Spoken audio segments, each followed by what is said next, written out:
अच्छा, इसके बाद में एक और चीज है कि अडानी का भी एक बहुत बड़ा इशू है। ठीक है। हाँ। अब हेग कन्वेंशन, मैंने एक आपको भेजा था हेग कन्वेंशन का, तो जो वहां पे केस हुआ है, हेग कन्वेंशन क्या कहता है कि Hague convention consist of a series of international treaties that aim to regulate the conduct of warfare and protect victims of armed conflict, including the treatment of prisoners, wars, and civilians, the conduct of hostilities. If a country does not follow the rules established by the Hague Convention, several consequences can occur. मतलब कोई देश यदि Hague convention को follow नहीं करता है तो उसके काफी ये हो सकते हैं परिणाम, गलत परिणाम। हेग सम्मेलन एक अंतरराष्ट्रीय संधियों की श्रृंखला है जिसका उद्देश्य युद्ध संचालन को नियंत्रित कर और संघर्ष के शिकारों की रक्षा करना है। अगर कोई देश हेग सम्मेलन के नियमों का पालन नहीं करता है तो इसके कई परिणाम हो सकते हैं। एक है अंतरराष्ट्रीय कानून का उल्लंघन। ठीक है। एक देश जो हेग सम्मेलन का पालन नहीं करता वह अंतरराष्ट्रीय मानवीय कानून का उल्लंघन कर रहा है, जिसके परिणाम स्वरूप इसके खिलाफ कानूनी कार्रवाई हो सकती है। उल्लंघन अंतरराष्ट्रीय अदालतों जैसे अंतरराष्ट्रीय आपराधिक न्यायालय के सामने लाया जा सकता है और युद्ध अपराधों के लिए जिम्मेदार व्यक्तियों को अभियुक्त किया जा सकता है। कूटनीतिक और राजनीतिक परिणाम, अंतरराष्ट्रीय समुदाय एक देश की निंदा कर सकता है जो इन संधियों का उल्लंघन करता है। इससे कूटनीतिक अलगाव, प्रतिबंध या अन्य देशों से समर्थन की हानि हो सकती है। उल्लंघन से देश की अंतरराष्ट्रीय प्रतिष्ठा को धक्का लग सकता है और इसके अंतरराष्ट्रीय मानकों के प्रति प्रतिबद्धता पर सवाल उठ सकता है। प्रतिकार या प्रतिशोध, तो यदि एक पक्ष युद्ध के नियमों का उल्लंघन करता है तो ये तो युद्ध वाला है। अगर कोई देश कानूनी सुरक्षा की हानि, अगर कोई देश हेग सम्मेलन के नियमों को अनदेखी करता है तो वह सम्मेलन के तहत अपने सैन्य और नागरिकों को दी गई कानूनी सुरक्षा को खो सकता है।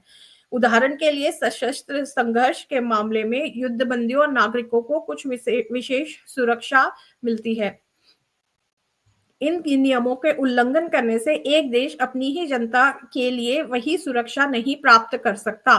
ठीक है। ये अडानी और जो जितने भी इलीगल इमिग्रेंट्स हैं जिनको भेजा जा रहा है हाथ में हैंडकफ्स लगा के, इतनी उससे ये दोनों ही पे लागू होता है। ये क्यों किया जा रहा है? ये अपमानित किया जा रहा है क्योंकि मैं आज एक वीडियो सुन रही थी, कोई यूएस से ही किसी को डिपोर्ट किया गया था 2 साल पहले बाइडेन की सरकार में। कहते हैं हमें तो ऐसे कोई बेड़िया लगा के नहीं किया था, हमें तो नॉर्मली भेज दिया था। हाँ, हम डिपोर्ट हुए थे पर हमें खाने पीने का भी ठीक दिया था और हमें बिना बेड़ियों के भेजा था। ये तो कुछ नया ही है। तो ये आप सोचिए ना, ये क्यों किया जा रहा है? ये बाध्य किया जा रहा है आपको। तो अब या तो अडानी के रिप्लेसमेंट मतलब के एक्सचेंज में तहव्वुर राणा को भेजा जाए या समथिंग। ये बाध्य किया जा रहा है, आपको इंसल्ट किया जा रहा है कि सुधर जाओ, संभल जाओ। अडानी को ये समन भेजा गया था। ठीक है। ये जो समन है ये क्या कहता है कि अब वो जो प्रेस कॉन्फ्रेंस में हम वापस से बैक रिफ्लेक्ट करते हैं, वो जो प्रश्न पूछा गया था वो भी जर्नलिस्ट, मुझे लगता है वो प्लांट किया गया था अमेरिका की तरफ से कि आप अडानी के मामले में प्रश्न पूछिए। अब क्योंकि हमारे महामानव जी को तो प्रेस कॉन्फ्रेंस देने की आदत ही नहीं है, वो तो राजा बन करके राजा बाबू है, रूल करते हैं वो तो एक तो वो he was taken aback, he wasn't prepared. और तो गाय का एक ऐसे जैसे एक ही ऐसे याद था एक बच्चे को और एग्जाम में कोई दूसरे विषय पे आ गया कि अपने देश पे ऐसे लिखो, तो वो गाय का जो ऐसे था वो देश के ऊपर छाप के आ गया। तो बिल्कुल वही कहानी है, एक स्टैंडर्ड जो उनको रिस्पॉन्स याद आया वो उन्होंने वहां पे लगा दिया। बट एनीवेज फिर बाद में ध्यान आया कि उन्होंने मोदी जी ने कहा कि अडानी के मामले के विषय में कि ये व्यक्तिगत मामला है और 2 देशों के राष्ट्राध्यक्ष इस मामले में बात नहीं करते। बस इतना ही निकलवाना था उनके मुंह से। वो अब क्योंकि उन्होंने एक्सेप्ट कर लिया कि ये व्यक्तिगत मामला है उनका और अडानी जी का, तो ये अगले दिन अमेरिका से ये समन आ गया अडानी को और समन भेज दिया गवर्नमेंट ऑफ इंडिया को कि आपका व्यक्तिगत मामला है, तो आप ही अपने जो भी आपके संबंध है उनसे उनको भेज दीजिए और 21 दिन में इसका जवाब मिल जाना चाहिए, और अगर जवाब नहीं मिला तो ये मान लिया जाएगा कि आप दोषी हैं automatically in the court of America. तो ये जो होगा ये खत्म होगा इनका 21 from 21 days from the receipt of this notice. तो 21 फरवरी से यदि हम 3 हफ्ते लगाएं तो वही 6 मार्च के आसपास की अवधि आ रही है। बस that's what they have. Adani ji has to reply. और ये हमने अडानी का जो इशू था, वैसे हमने पिछले साल नवंबर के आसपास हमने बताया था कि अडानी जी का समय बहुत खराब आ रहा है और उनके कार्यों के चलते देश को और मोदी जी को भी अपमान का सामना करना पड़ सकता वो है। वीडियो भी होगा, मिंटू दिखा दो जरा। और देखिए वही हो रहा है सिंह लग्न की कुंडली है और इनके 12वें भाव में शुक्र राहु स्थित है कर्क राशि में। और इसके साथ ही सूर्य केतु इनके 6ठे भाव में है, 7म भाव में गुरु चंद्रमा है और 10म भाव में बुध है वृषभ राशि में। ये इनका दिख रहा है। सूर्य मिथुन राशि में है। तो करंटली हम देखें इनका जो प्रॉब्लम चल रहा है, करंटली मंगल का गोचर चल रहा है जहां पे नंबर 4 लिखा है, जहां राहु और शुक्र बैठे हुए, ठीक है, 12वें भाव में मंगल का गोचर वहां पे चल रहा है और मई तक के मंगल यहाँ पे रहने वाले हैं। और इसीलिए इनकी जो खराब जो स्थिति चल रही है, और राहु होता है फॉरेन और 12वां भाव भी, और राहु जो होते हैं ये अंगारक योग बनाते हैं, ये घोर शत्रु होते हैं। मंगल सेनापति होते हैं और राहु जो है वो शत्रु का कारक है। तो राहु और शुक्र के साथ में जनरली राहु का बहुत अच्छा कॉम्बिनेशन रहता है, इसलिए इतने धनी व्यक्ति हैं, क्योंकि देव गुरु हो गए शुक्राचार्य राहु के। तो अगर वो अकेले बैठे हैं तो बहुत अच्छा, बहुत धन कमाएंगे वो, और वो कमाया भी है इन्होंने। बट अब वहां पे उसमें क्या क्या बोलते हैं, उसमें रंग में भंग डालने के लिए मंगल आ गए, तो इसलिए इनके ऊपर ये अभी तक के बड़ा अच्छा इनका साम्राज्य चल रहा था, जैसे भी जो भी चला रहे थे ये, पर अब मंगल आकर के वहां पे रंग में भंग डाल दिया उन्होंने और इनकी स्थिति खराब कर दी। अब मंगल वहां पे रहने वाले हैं मई तक के, तो मई तक के तो अडानी की हालत खराब चल रही है। मई यानी मई 2025।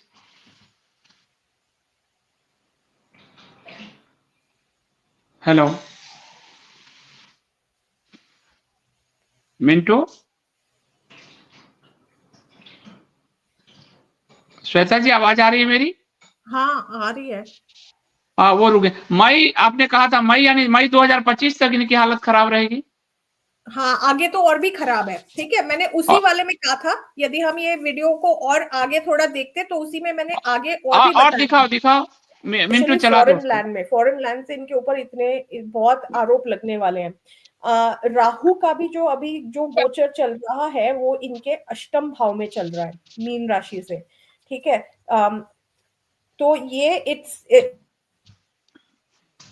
कुछ ना कुछ खराब डिसीजन लिए हैं इन्होंने इस टाइम पे। और वो जो गलत डिसीजन है, एक बार जब राहु का जो गोचर होगा कुंभ राशि में होगा मई 2025 में, वंस राहु एंटर्स कुंभ राशि इन मई 2025, इनको उस चीज के आरोप और सहने पड़ेंगे। He will have to face allegations on the basis of decision जो उन्होंने अभी तक के लिए हैं, पिछले 1-1.5 साल में। अभी ये खराब डिसीजंस लेते चले आ रहे हैं, और जब आगे तो इनकी अभी स्थिति और खराब होनी है। मई 2025 में जब कुंभ राशि में इनका राहु गोचर, मतलब राहु इनके सप्तम भाव में गोचर करेगा, तब इनके ऊपर बहुत से एलिगेशंस लगेंगे, also based on the decisions और डील जो इन्होंने अभी करी है। एंड इनका मेंटल स्ट्रेस बढ़ने वाला है, हेल्थ प्रॉब्लम्स हो सकती है इनको, ठीक है। Also health problems to his father and mother, इनके माता पिता दोनों को के प्रॉब्लम दिख रही है, क्योंकि चंद्रमा और सूर्य इनके त्रिकोण में स्थित है। ऑल्सो जो भारत सरकार है, भारत सरकार को भी एलिगेशंस आरोप उनके ऊपर भी आरोप लगने वाले हैं ऑन द मतलब अडानी के जो अब जैसे हम देख ही रहे एग्जाम्पल कि अमेरिका वो कर रहा है, भारत सरकार का नाम खराब हो रहा है, तो ऐसे ही अभी तो आगे और भयंकर स्थिति आ रही है इनके लिए। Also he will have to face unnecessary expenses, और ये बिल्कुल ही है ना हेडलेस एक्शन लेंगे, और इनका गुस्सा बहुत तेज हो जाने वाला है जब बिटवीन मई 2025 टू दिसंबर 2026। तो इनके लिए आगे आने वाला ये जो समय है वो खतरनाक दिख रहा है। जेल वेल जैसा तो मुझे नहीं दिख रहा, but very stressful time for him. देखिए संदीप जी, ये हमने तब हाँ, कहा सही बात है। हाँ, ये आपने कहा, मैं और देखिए इसमें ना, और ज्यादा ऐड करूंगी संदीप जी, मैंने इसको और स्टडी किया है, और अब मैं कह रही हूँ इनका जेल योग भी अब शुरू हो रहा है, ठीक है, फ्रॉम मार्च ऑनवर्ड्स। अब ये मेरा आज का एनालिसिस है इनके लिए। तो वो जो हमने कहा था वो तो हो गया, अडानी जी का समय खराब, जबकि हमने काफी दूसरे संघीय एस्ट्रोलॉजर्स का देखा था, मुझे यूट्यूब दिखा देता है सामने, तो मैंने देखा था, वो तो कह रहे थे अडानी जी का बहुत स्वर्णिम समय शुरू हो रहा है, ये वो, अब वो सब देख लें, ठीक है। एनीवेज, आज का एनालिसिस है फ्रॉम मार्च ऑनवर्ड्स अडानी जी की जेल यात्रा, जो जेल योग शुरू हो रहा है। शनि का जो मीन राशि में अगले महीने मार्च में शनि जब मीन राशि में आएंगे, इनके मीन राशि में आएंगे तब, और मंगल का भी जो ट्रांजिट होगा वो गोचर होगा कर्क राशि में 3 अप्रैल से 4 जून के बीच में, और राहु भी उस समय कुंभ राशि में होंगे। तो ये सारा कुछ मिला करके 3-4 तरह से जेल योग की तरफ पॉइंट कर रही है, 3-4 बातें ऐसी हो रही है इनकी कुंडली में, मतलब कोई एक योग नहीं बन रहा है, 3-4 तरह से जेल योग बन रहा है। तो श्वेता जी, अभी जो अमेरिका ने एक नोटिस भेजा, वहां की कोर्ट में कहा कि मैंने भारत की सरकार को नोटिस भेजा है, मैंने वो दिखाया, तो उस दिन वाला दिखा दो जरा, नोटिस जो है अगर निकाल सको। भारत की सरकार को नोटिस भेजा है कि मतलब भारत की सरकार से मदद मांगी है, नोटिस नहीं भेजा है, भारत की सरकार से मदद मांगी है कि वो मुझे अडानी को नोटिस सर्व करने में मदद करें। अमेरिका की सरकार ने कहा अपने कोर्ट में, फेडरल कोर्ट में।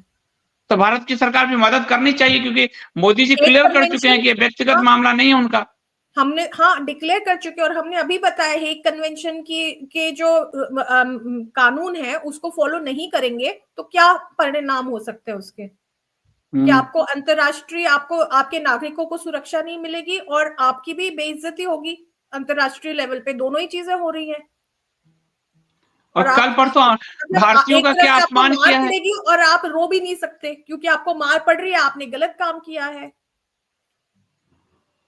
भारतीयों का जो अभी श्वेता जी ने बताया कि इससे पहले कि गवर्नमेंट जो बाइडेन ने भी भेजा था 2022 में मोदी के समय ही, पर हाथ में हथकड़ी बेड़ी नहीं लगाई थी भारतीयों का। ये ट्रंप ने जब तक जानबूझ के हथकड़ी बेड़ी लगाया है ताकि वो देखे कि उनके राष्ट्राध्यक्ष किस तरह भारतीयों को जो है कि दशा जो है उसमें भारतीय जनता को दिखाए कि उनके राष्ट्राध्यक्ष ने क्या स्थिति बना रखी है। और ये तो अमेरिका तो वो देश है जो बिन लादेन को घुस करके रातों रात उठाकर मार करके चला गया, तो ये क्या छोड़ने वाला है? मुझे तो लग रहा है ऐसी स्थिति बनने वाली है आगे चल के कि मोदी जी को चुनना पड़ेगा अपने आप में या अडानी में, या तो वो या अडानी। तो आप सोचिए वो तो एक आप लोगों की भविष्यवाणी थी 1.25 साल और इस तरह का, तो ये स्थिति लग रहा है कि भाजपा में कोई अलग लीडरशिप आए, ये स्थिति धीरे धीरे ऐसा लग रहा है। मोदी जी का भी अपना जेल योग शुरू हो रहा है संदीप जी, मोदी जी की कुंडली का भी मैंने आज विश्लेषण किया थोड़ा, तो उनका भी जेल योग और स्वास्थ्य खराब नोटिस है, नोटिस अमेरिका ने नोटिस सर्व करने के लिए भारत सरकार को कहा है कि अडानी को हम नोटिस सर्व कर रहे हैं, और अडानी के पक्ष में हमारे इंडस्ट्रियलिस्ट हैं लोग कहते हैं, पर याद रखिए वो 2.5 लाख करोड़ 2 लाख से ऊपर कर्जा है, और वो सरकारी बैंकों के ज्यादा है, वो डूबेंगे तो आप लोग डूबेंगे, इस बात को समझ लीजिए, पूरा देश डूबेगा। और वो चीज भारत की कुंडली के भी गोचर से पता चल रही है कि जब राहु दशम भारत के दशम भाव में मई में गोचर करेंगे, तो उसके साथ ही जो कंडीशन है कंट्री की वो बहुत ज्यादा डिटेरियोरेट होगी, टैक्सेस इतने बढ़ जाएंगे, और जो आप वैसे भी सोचिए ना कि एआई इतना आ रहा है, तो और ट्रम्प ने अभी एक वीडियो मैंने वो भी देखा था, कल ही देखा था, आपको भी दिखाया था, वो उसमें कह रहा है कि हम no more we will have customer service that is based in America, no more customer service from India, from foreign nationals, from Indians with thick accents, मतलब बहुत ही गंदी तरह से उसने कहा है। तो जब वो आउटसोर्सिंग नहीं करेगा तो इतनी जो कंपनीज है, मल्टीनेशनल कंपनीज जो इंडिया से सपोर्ट प्रोवाइड करती हैं, वो इन्फोसिस, विप्रो, जॉब्स कितनी जाने वाली हैं। और ये ऑटोमेशन करके वैसे ही लीन अमेरिका में लोगों की जॉब जा रही हैं, तो वो एआई एजेंट्स के थ्रू सारे काम करवाने वाले, जो चीज इलॉन मस्क ने एक्स को अक्वायर करने के बाद में सारे एक्स ट्विटर के एम्प्लॉइज को फायर करके भी अभी चल रहा है ट्विटर बढ़िया, वही चीज प्रॉफिट भी चलने लगा। हाँ, और वो वही चीज वो पूरे उसमें करने वाला एक्सपैंड। और इसीलिए उसको लाया गया। तो लोगों के जॉब नहीं करने से भी उनका तो काम होने वाला है। तो इंडिया में कितनी जॉब्स जाने भी वाली है Sandeep ji, this is very scary. India लेकिन में वही बात है, जो श्वेता जी, जो लोग हथकड़ी पहन के आए थे, उसको जिनको मैं सरकारी मास्टर स्ट्रोकवादी हिंदू कहता हूँ, वो कह रहे थे तो गद्दार है, तेरे हाथ में हथकड़ी होनी चाहिए, खूब एंजॉय कर रहे थे। जिनकी नौकरी छोटी की उसको भी ये लोग गाली देंगे, इनको तो हिंदू से मतलब नहीं है ना, उसको भी गाली देंगे। इनकी भी तो एड खत्म हो गई है, इनको पैसे देने के लिए भी जो इनके सरकार है उनके पास में भी अब पैसे का, अब वो नली बंद हो गए तो नीचे इनके पास में भी नहीं मिलेगा, फिर ये क्या करेंगे।